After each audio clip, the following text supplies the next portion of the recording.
it looks like Morgan Rogers will be a player in demand. Newspaper reports this morning suggest that multiple Premier League clubs, plus some of the European giants, all want to sign the Aston Villa star. Dave Reed has joined us for a bit more on this now. It's probably a story that you're not really enjoying talking about. But what are the newspapers saying about Morgan Rogers? I mean, first thing to say is that interest in Morgan Rogers isn't that surprising because he's Aston Villa's best attacking player and he's been consistent over the last couple of years and therefore his performances have brought the attention of some of Europe's best clubs. But just to summarise what the newspapers are saying, first of all, Jason Burt in the Telegraph talked about Manchester United, Arsenal, Chelsea, even Paris Saint-Germain. Of course, Villa played PSG in the Champions League last season, reported interest there. And then the Mirror followed that up today and also added Bayern Munich to the list. And that would obviously then partner Morgan Rogers with Harry Kane. And they could be lining up with each other come the summer at the World Cup.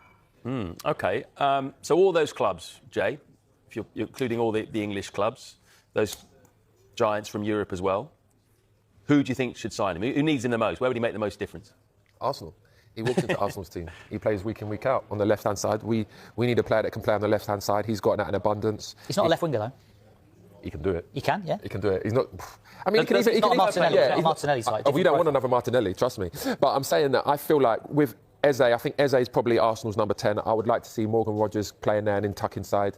But I think he's a great player. When you mentioned Bayern Munich, I don't think Bayern Munich's the one because Luis Diaz is there. He's playing unbelievably well. Then you've got Musiala that's coming back, Leonard Cole, who's a fantastic young player, and then obviously Elise. So I don't think Rogers would fit into that if he wants to play week in, week out. PSG, similar thing. They've got some great attacking players. I think the one that stands out there is Arsenal. I mean, even Man United, yeah, maybe. But I feel like they've got Cunha, they've got Mbuemo, Fernandes. He's going to probably play as a number 10 next season, higher up when they sign their midfielders, Diallo. I feel like Arsenal's the one where he could say, I'm going there and I'm going to play week in, week out. But obviously, it needs two to tango. Would Villa contemplate selling Rodgers for the right price? Well, in a sporting sense, no. I mean, there's no appetite from Villa to sell one of their best players. He's signed a new contract in November, become one of the club's top earners in doing so, and that contract now runs till 2031. So Villa hold the cards in that sense. There's also there's been no signs from the player side that he's agitating to leave. He's happy at Aston Villa and has been so. The key to this is if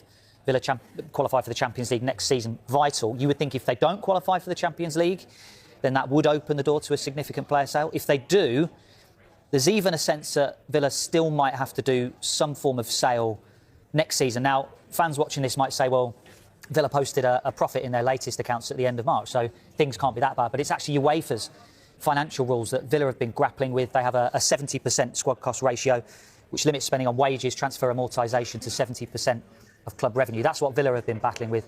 There's also a football earnings rule that Villa are trying to comply with as well with UEFA. They entered into an agreement last year and came to a settlement with UEFA. And that means for this current season, they're essentially tied to only losing around €5 million between at the start of the season and the end of the reporting period in 2026. This season, obviously, Villa don't have Champions League football. It might well be difficult to balance that. There are some slight caveats to it. That €5 million barrier can be moved if certain criteria are met, but it's unclear at the moment how close Villa are going to get to that. You know, I've heard Morgan Rogers speak. They played a cup game against Tottenham. I think it was last season, this season, whatever.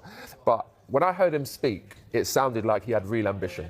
They asked him a question about the England team, and he didn't say he was just happy to be in the squad. He said he wanted to be starting.